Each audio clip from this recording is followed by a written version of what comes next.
고백합시다. 하나님은 당신을 사랑하십니다. 네.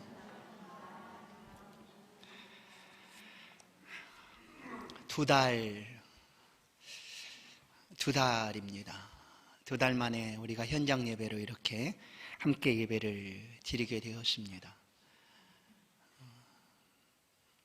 일부 시간에 말씀을 드렸지만 그 2달 동안 2부 11시에 예배를 우리가 함께 이렇게 몇몇 우리 당회원들과 또 교육자들 그리고 몇 사람이 이렇게 함께 드렸지만 일부 시간에는 저 혼자 예배를 드렸습니다. 아무도 없는 빈 의자를 바라보고 예배를 드렸습니다. 그런데 오늘 일부 시간에 예배를 드리는데 약 한 30여 명 성도님들이 오셨습니다. 얼마나 기쁘던지요. 하나님께서 오늘 우리에게 이런 기쁨을 주신 줄로 믿습니다. 아무렇지 않게 드려졌던 매주간의 현장 예배를 이렇게 감격스럽게 또 드릴 수 있게 된 것 참 감사합니다. 코로나19 상황이 많이 좋아져서 이렇게 예배를 드리게 되었지만 어느 순간에 또 급속적으로 확산될 수도 있습니다. 그래서 우리가 최대한 예방수칙, 안전수칙을 잘 지켜가면서 예배를 드리기를 원합니다.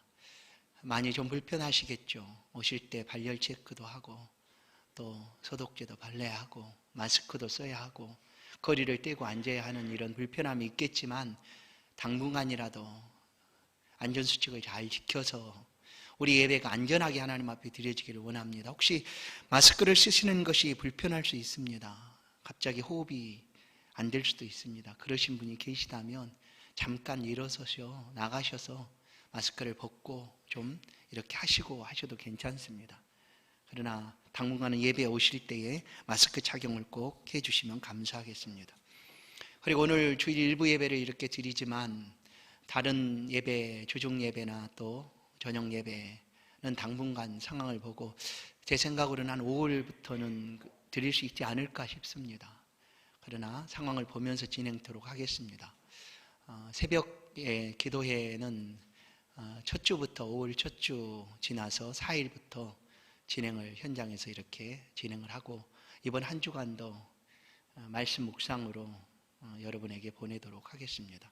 참고해 주시고 또 교회 오실 때 개인 위생관리도 철저히 잘 해주셔서 안전하게 예배에 임해 주시면 감사하겠습니다. 오늘 말씀은 사도들의 표적입니다. 사도들의 표적. 성도 여러분, 이곳에 하나님이 임재하고 계십니다. 그리고 우리의 간절한 마음 이 예배를 받으시고 기뻐하시는 줄로 믿습니다.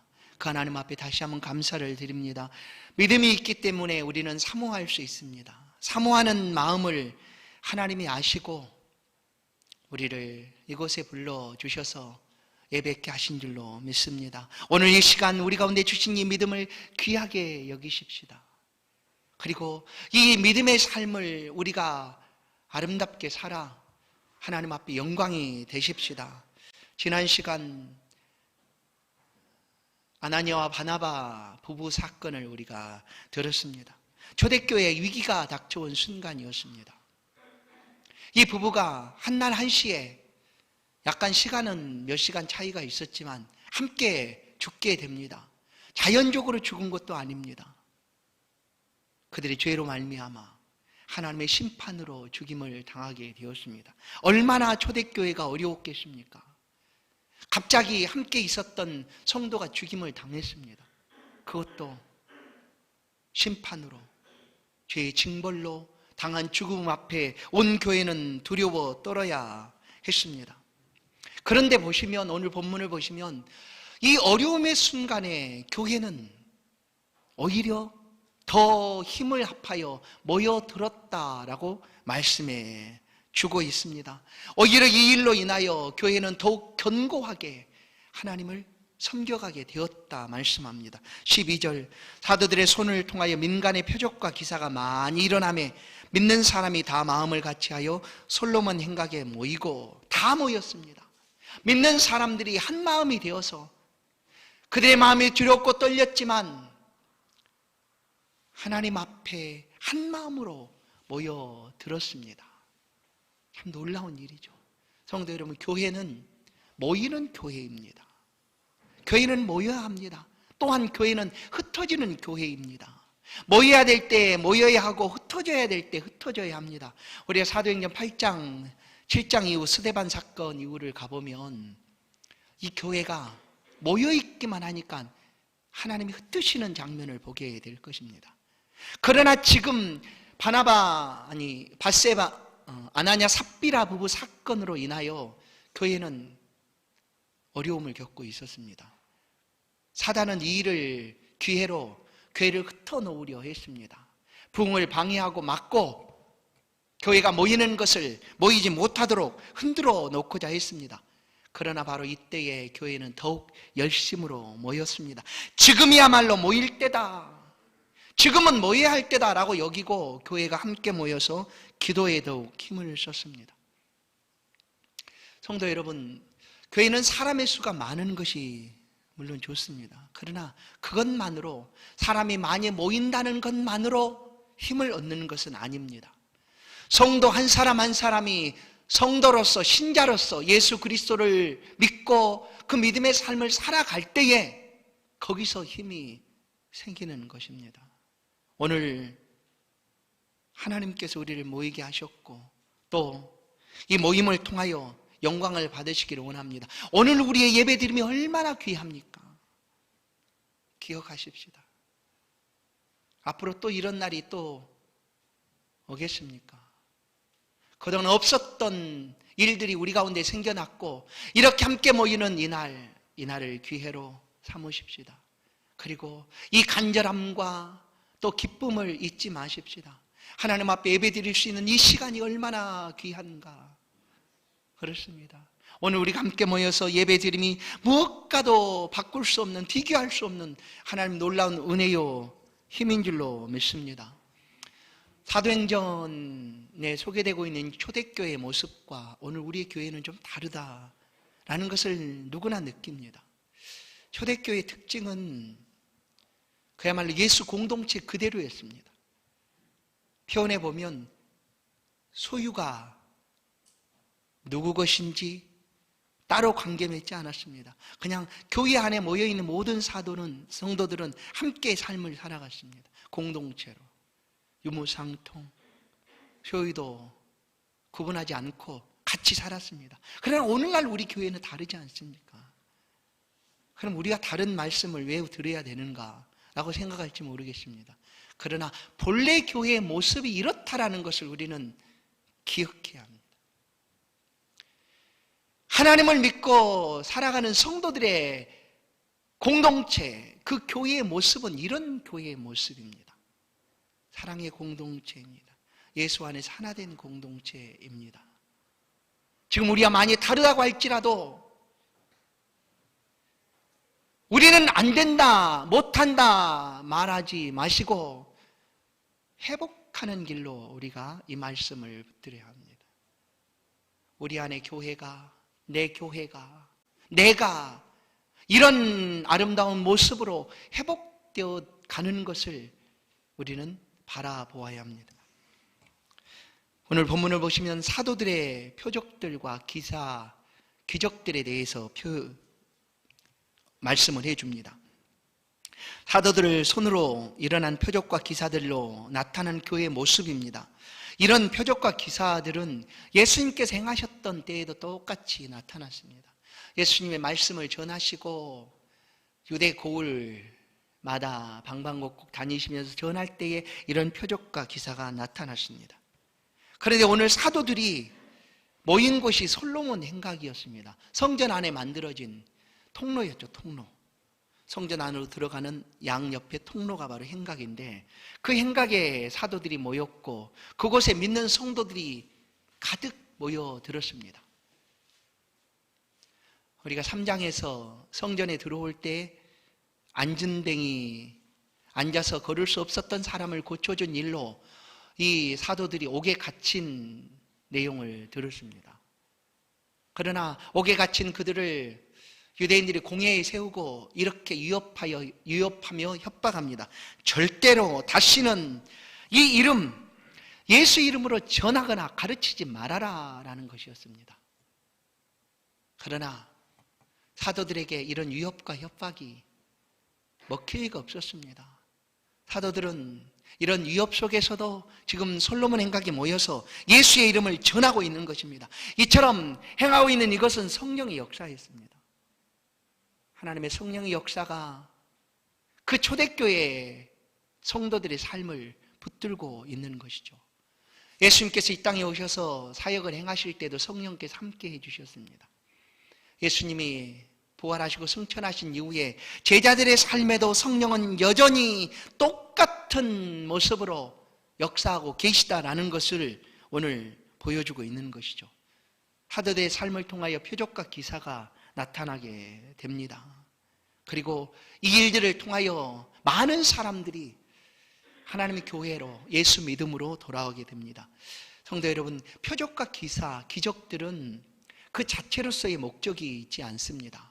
야, 대단하다. 당신은 어떻게 그런 일을 할 수가 있느냐. 놀랍다. 내가 당신을 믿지 하고 표적과 기적을 일으키는 그 제자들을 따르라는 것이 아니었습니다. 이 표적과 기사를 통해서 예수 그리스도를 믿는 믿음으로 더욱 가까이 갈 수 있기 때문에 하나님이 이런 기적들을 보여주시는 것입니다. 이 표적과 기적은 예수를 믿도록 하기 위한 수단입니다. 많은 사람들이 이런 표적들을 통하여 예수님께 돌아왔습니다. 그들의 마음에 예수를 품고 믿음의 삶을 살겠다 고백하게 되는 것이죠. 14절을 보시면 믿고 죽게로 나오는 자가 많으니 남녀의 큰 무리더라. 믿고 나오는 사람이 많았습니다. 오늘 본문의 내용은 사도들이 보여준 표적과 기사입니다. 이런 표적과 기사는 예수를 믿는 믿음의 본질이 어디 있는가를 우리 가운데 말씀합니다. 예수 믿는 사람 모두 표적과 기사를 보여줘야 되는가?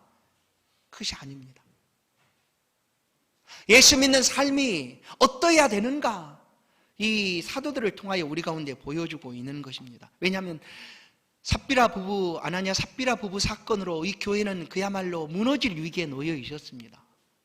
그런데도 오히려 교회는 점점 더 모여들고 있었습니다.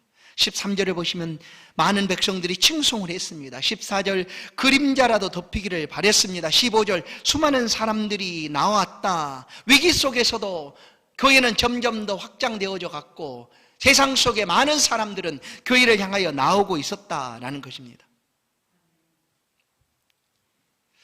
이 시대의 교회는 세상을 이끌고 나갔습니다.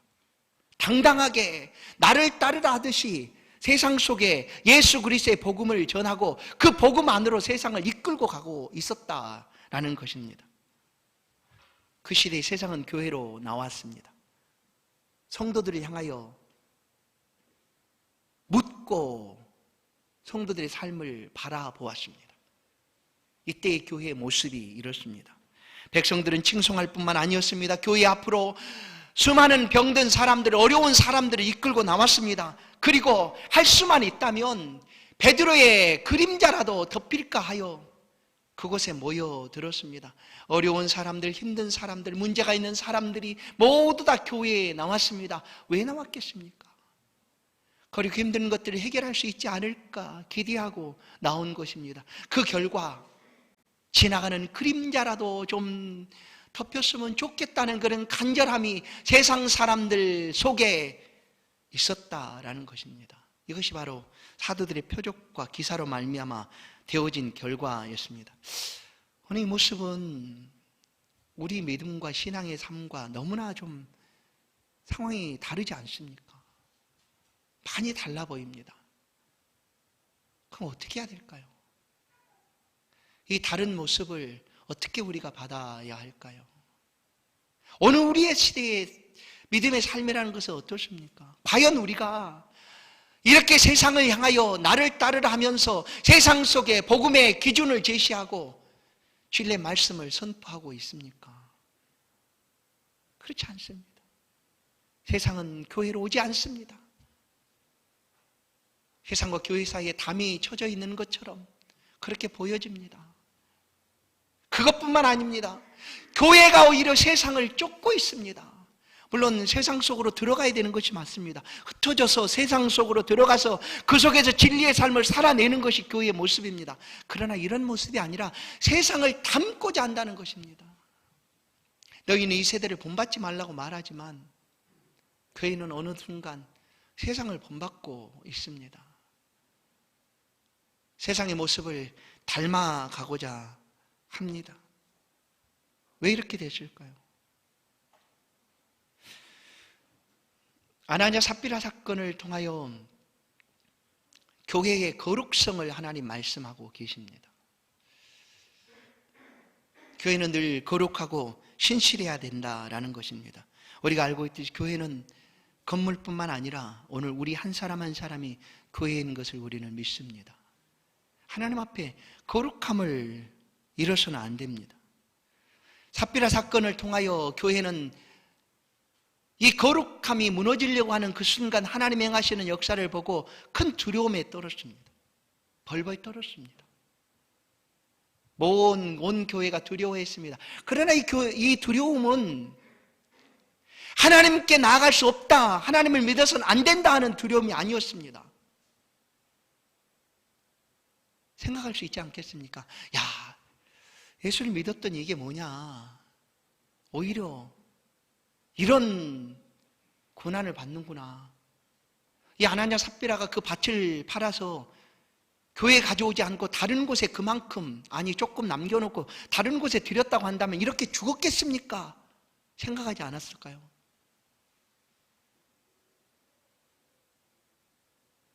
그러나 사람들에게 있어서 두려움은 이런 두려움이 아니었습니다. 보십시오. 오히려 더 많은 사람들이 하나님 교회에 몰려오고 있지 않습니까? 그들의 두려움은 다른 것이 아니었습니다. 내가 지금 잘 가고 있는가? 자기를 돌아보는 두려움이었습니다. 내가 하나님 앞에 바로 살아가고 있는가? 하나님을 못 믿겠다는 것이 아니었습니다. 내가 하나님을 제대로 믿고 있는가? 하나님 보시기에 하나님 기뻐하는 사람인가? 하고 거울을 쳐다보듯 자신의 삶을 돌아보는 두려움이었습니다. 그리고 그것을 기회로 삼고 그들이 하나님 앞에 엎드렸던 것입니다. 그 결과 오늘 보는 바와 같이 온 교회가, 온 믿음의 성도들이 함께 모였고 세상 속에 이 교회의 모습은 아름답게 드러나 칭송을 받게 되었다라는 것입니다. 오늘 우리가 이런 삶을 살아야 되지 않겠습니까? 이 삶을 살라고 하나님은 우리를 부르시고 있습니다. 그 교회의 모습이 오늘 우리의 교회의 모습이 되어야 합니다. 어떻게 하면 베드로의 그림자라도 덮일까 기대하고 바라보았던 것처럼 오늘 예수 믿는 우리의 삶이 세상 속에 이렇게 보여져야 되지 않겠습니까? 이것을 위해서 주님이, 하나님이 우리를 부르셨습니다. 하나님이 성도들을 부르실 때 부름받은 시조라고 하는 아브라함의 부르심의 모습을 볼 수 있습니다. 창세기 12장 1절부터 3절 말씀입니다. 여호와께서 아브라함에게 이르시되 너는 너의 고향과 친척과 아버지의 집을 떠나 내가 내게 보여줄 땅으로 가라. 떠나라고 얘기하죠. 내가 너로 큰 민족을 이루고 내게 복을 주어 내 이름을 창대하게 하리니 너는 복이 될지라. 너를 축복하는 자에게는 내가 복을 내리고 너를 저주하는 자에게는 내가 저주하리니 땅의 모든 족속이 너로 말미암아 복을 얻을 것이니라 하신지라. 자, 이 말씀이 우리를 부르시고 계신 하나님의 마음입니다. 뭘까요? 아브라함을 부르셨습니다. 그 아브라함에게 말씀합니다. 내가 너로 부르신 하나님이 내가 너에게 모든 것들을 다 주겠다. 내가 너로 복이 되게 할 것이다. 내가 너로 세상 속에 칭송을 받게 할 것이다. 내가 너로 영광의 도구가 되게 할 것이다 라고 말씀합니다. 너를 저주하면 저주받을 것이고 너를 축복하면 그런 축복받게 될 것이야. 누굽니까? 아브라함입니다. 하나님이 부름받은 아브라함을 그렇게 사용하시겠다는 것입니다. 이것이 우리를 부르시는 하나님의 뜻입니다. 하나님은 우리를 그렇게 부르시고 계십니다. 출애굽기 19장도 말씀합니다. 6절 너희가 내게 대하여 제사장의 나라가 되며 거룩한 백성이 되리라. 너는 이 말을 이스라엘 자손에게 전하여라. 너는 내게 대하여 제사장의 나라가 되라. 너는 내게 대하여 거룩한 백성이 될 것이다. 나는 너에게 복 주시기를 원한다. 하나님은 우리 가운데 복 주시기를 기뻐하시는 분입니다. 지금도 하나님 그 복으로 우리 가운데 가득가득 채워주기를 원합니다. 하나님이 주시는 축복으로, 은혜로 우리의 삶이 살아가기를 원합니다. 내가 온 것은 양으로 꼴을 얻게 하고 더 풍성하게 하게 함이라 주님은 말씀하죠. 왜 그 아들의 핏값을 가지고 우리를 부르시고 계십니까? 하나님이 낳은 사람을 위하여 그 아들을 십자가에 내어주시고 계십니까? 그것은 우리로 하여금 이 삶을 살도록 하기 위함입니다. 제사장의 삶을 살아가라는 거예요. 내가 세상 나라에 너희가 제사장의 나라가 될 것이다. 세상 나라에 너희를 통하여 하나님의 영광을 높일 것이다. 보십시오. 하나님은 우리를 통하여 세상이 복받기를 원하십니다. 그렇게 하기 위하여 지금 부르시고 있다라는 것입니다. 이것이 우리가 살아가야 될 소중한 삶입니다. 물론 여기서 그럼 나 어떻게 살아야 지? 내가 뭐라고 살아야 되지라고 우리는 물을 수 있습니다. 그러나 그 이전에 하나님 우리를 그렇게 부르시고 있다는 것을 기억하자는 거죠. 하나님이 이 삶을 살도록, 제사장의 삶을 살아갈 수 있도록, 세상에 복을 주는 삶을 살아갈 수 있도록. 여러분, 이 세상이 잘 되고 있는 이유는 물론 하나님 때문인데 우리는 그렇게 믿어야죠. 나 때문이다라고 믿어야 됩니다. 하나님 우리를 그렇게 부르시고 있으니까. 이 땅이 평안한 이유는 나 때문입니다. 이 지구가 안전한 이유는 나 때문이다라고 우리는 믿는 것이죠. 이것이 우리의 믿음입니다. 하나님은 우리를 그렇게 사용하고 계시기 때문이죠.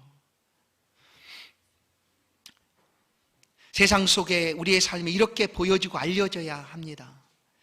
그러나 우리는 반대로 삶을 살죠. 세상이 우리를 보여주기보다 세상을 닮아가려고 힘씁니다. 우리를 세상을 향한 믿는 자의 자부심과 자긍심은 어디에 있는가? 사람들은, 세상 사람들 얘기합니다. 예수 믿는다고 하면 너는 참 좋겠다. 그래도 죽은 다음에 천국 가니까 모든 게 준비됐으니까 진짜 좋겠다. 야, 얼마나 좋냐. 야, 그래서 너 예수 믿는구나 할지도 모릅니다. 그런데 하는 말이 이렇습니다. 그런데 왜 지금 삶은 이 땅이 전부인 것처럼 살아가냐라고 묻고 있는 거죠. 야, 너 죽은 다음에 천국 가니까 좋다고 말하면서 지금 살아가는 삶을 보니까 이 땅이 전부인 것처럼 사네. 왜 그러냐? 꼬집어 묻고 있는 것입니다. 하나님은 낳은 사람을 위하여 그리스도 예수를 보내주셨습니다. 그래서 내가 믿음으로 살아가는 삶이 얼마나 중요한가 말씀하고 계시는 것입니다. 낳은 사람이 예수를 믿고 살아가는 그 삶이 참으로 소중합니다. 믿음으로 사는 삶이, 오직 의인은 믿음으로 살리라. 믿음으로 살아가는 것입니다. 내가 무엇을 했는가 아닙니다. 나는 이미 하나님의 자녀가 되었고 하나님이 그토록 기뻐하시는, 세상에 복을 줄 수 있는 그런 사람으로 살아가는 것입니다. 하나님이 이스라엘 백성들을 그렇게 만드셨습니다. 바로의 손에서 하나님이 구원해 내셨습니다. 출애굽시키셨죠. 홍해를 건너게 하신 분도 하나님이십니다. 광야 40년을 살아가게 하신 분도 하나님입니다. 먹을 것, 마실 것, 의복까지 헤어지지 않도록 하나님이 모두 다 주셨습니다. 축복의 땅 가나안을 들어가게 하신 분이 누굽니까? 하나님입니다. 이스라엘 백성이 짐지도 않고 가꾸지도 않은 그 땅, 가나안 땅에 들어가서 이스라엘 백성들은 마음껏 먹고 마실 수가 있습니다. 모든 것을 하나님이 하셨습니다. 하나님은 이처럼 하나님을 잘 믿으면 주시겠다라고 약속하신 것입니다. 그러면 우리는 어떻게 살아야 됩니까? 우리는 그냥 하나님 앞에 거룩한 백성으로 제사장 나라처럼, 제사장처럼 살아가는 것입니다. 부름받은 하나님의 백성답게 살아가는 것이죠. 그런데 우리가 그 백성답게 삶을 살아가지 아니하면 우리가 이른 아침부터 수고하고 애쓰는 모든 것들, 그 모든 것이 허사가 되고 맙니다. 하나님 우리를, 지금 우리의 삶을 거룩한 제사장으로 살아갈 수 있도록 부르시고 계십니다. 베드로전서 2장 9절 그러나 너희는 택하신 족속이요 왕같은 제사장들이요 거룩한 나라요 그의 소유된 백성이니 이는 너희를 어두운 데서 불러내어 그의 기이한 빛에 들어가게 하신 이의 아름다운 덕을 선포하게 하려 하심이라. 우리를 이렇게 만드신, 우리를 하나님의 자녀 삼으시고 이렇게 삶을 살아가도록 하게 하신 그 하나님의 아름다운 덕을 선포하게 하려 하심이라. 우리 가운데 빛이 있어야 돼. 빛이. 어떤 빛? 생명의 빛이 우리 가운데 비춰줘야 합니다. 이 불나방들은 빛을 보고 달려오지 않습니까? 세상 속의 빛이라고 말씀하신 그대로 우리의 빛 가운데로 세상이 돌아와야 합니다. 그런데 지금 우리는 어떻게 살고 있는가 하는 거죠. 나를 위해 열심히 애를 쓰고 수고합니다. 심고 거둡니다. 제사장이 아니라 나를 위해서, 오직 나만을 위해서 하나님의 백성답게 살아가는 것은 뒷전으로 밀어두고 내 삶을 위해서, 야, 당신 보니까 어떻게 그렇게 잘 사냐? 나는 예수 믿어도 이렇게 못 사는데 당신은 예수도 믿지 않는데 어떻게 잘 사냐? 세상의 방법들을 따르고자 합니다. 잘 사는 비결을 알고자 합니다. 어떻게 그렇게 잘 사느냐? 부러워합니다. 아니라는 거죠. 우리는 하나님의 부름받은 백성으로 삶을 살아가면 됩니다. 제사장처럼 하나님을 의지하고 살아가면 됩니다. 그러면 내가 심지도 않는 것, 내가 가꾸지도 않은 것을 하나님이 주시겠다고 말씀하고 계시는 것입니다. 예수님도 이와 똑같은 말씀을 우리 가운데 하십니다. 산상보훈 말씀 중에 마태복음 6장 33절 말씀합니다. 그런즉 너희는 먼저 그의 나라와 그의 의를 구하라. 그러면 이 모든 것을 내게 주시리라. 너희는 아무것도 염려하지 말라. 먹을 것, 입을 것, 마실 것. 그런 사실 이 말씀을 그대로 받을 수 있는 사람이 얼마나 되겠습니까? 우리 가운데 어찌 염려가 없습니까? 염려가 있습니다. 그러나 궁극적으로 우리는 하나님의 자녀입니다. 하나님이 보호하시겠다는 것이죠. 하나님이 책임지시겠다는 것입니다. 그런즉 아무것도 염려하지 말고 모든 일에 기도와 간구로 너희 구할 것을 감사함으로 하나님께 아뢰라. 그러면 그리스도 안에서 하나님 평강이 너희의 마음과 생각을 지키시겠다 약속합니다. 우리는 그러나 거꾸로 살아가고 있습니다. 하나님 믿음으로 살아가야 되는 삶인데 내가 뭘 해야 되는 걸로 여깁니다. 그리고 하나님 부름받은 삶을 뒷전으로 밀어놓고 그 일을 먼저 하려고 합니다. 세상 사람들에게 꾸러 다니고 세상 사람들의 지혜를 얻으려고 다닙니다. 세상은 우리에게 물으려고 하는데 세상은 우리를 바라보고 이렇게 생각합니다. 나는 돈도 있고 명예도 있고 권세도 있는데 내게는 행복도 평안도 기쁨도 없는데, 야, 저 사람 나보다 못한 것 같은데, 나보다 가진 것도 없는 것 같은데 왜 저렇게 살까? 왜 이렇게 행복할까? 왜 이렇게 평안할까? 성도의 모습이 아니겠습니까? 그러면서 묻고 있는 것입니다. 도대체 당신이 그렇게 살아가는 삶의 비밀이 뭐냐? 당신에게 있는 진리가 뭐냐? 그렇게 묻고 있는 거예요. 그러나 우리는 정작 세상을 쫓아가려고 하는 거죠. 세상은 우리 가운데 묻고 있지만 우리는 정작 그 세상을 쫓아가려고 합니다. 오늘 사도들은 표적을, 기사를, 기적들을 일으킵니다. 성령이 함께하는 믿음의 삶을 살아가는 삶의 모습입니다. 성도들의 삶이 살아가는 그 자체가 예수를 보여주는 표적입니다. 하나님 나라를 보여주는 기적입니다. 하나님 보이지 않고 하나님 나라를 보이지 않지만 그것을 믿고 살아가는 성도들은 눈앞에 세상 속에 보여집니다. 그래서 우리가 그들 앞에 이와 같은 표적이 되어야 합니다. 그래서 그들이 물어야 합니다. 도대체 당신에게는 어떤 이유가 있느냐? 비밀이 뭐냐 과연? 무엇 때문에 이렇게 살아가느냐? 이게 정상 아니겠습니까? 이것이 우리를 부르신 하나님의 뜻이 아니겠습니까?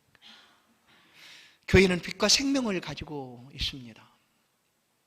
우리 안에 빛이 있습니다. 생명이 있습니다. 우리의 말 한마디는 생명을 살릴 수도 있죠. 복음으로 살려낼 수가 있습니다. 바울 사도가 빌립보에서 전도하다가 예수 복음을 전하다가 붙잡힙니다. 그리고 감옥에 실컷 얻어맞고 감옥에 쇠사슬에 매여서 갇혀 있습니다. 근데 갑자기 그 밤에 옥문이 흔들리고 지진이 나서 옥문이 풀어지고 죄수들이 다 도망갈 수 있도록 됩니다. 그래서 잠자고 있던 간수장이 벌떡 일어나서 문이 열려진 것을 보고 죄수들이 다 도망갔구나. 이제 나는 살 의미가 없다. 왜냐하면 그 죄수만큼 자신이 그 죄를 다 받아야 되니 지키지 못했으니 차라리 죽는 게 낫다고 칼을 들어 죽으려고 할 때 바울과 함께 있던 모든 죄수들, 바울이 말합니다.